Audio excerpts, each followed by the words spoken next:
Now we're going to check the number 2, the internet and the net. If we access, we're going to find these options. The first one is check the state of the net. In this case, this is my PC,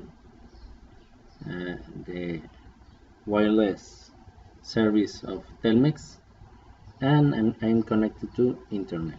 When there is some problem, we are going to find here a problem.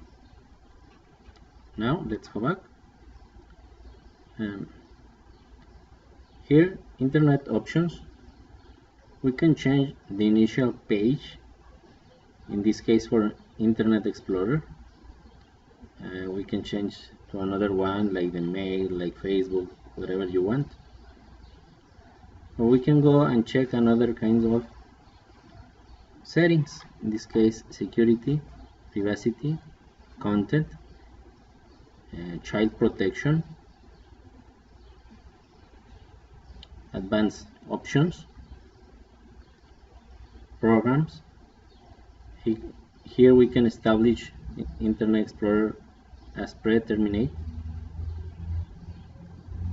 And this one is for other kind of connection, and this one for Ethernet of work groups.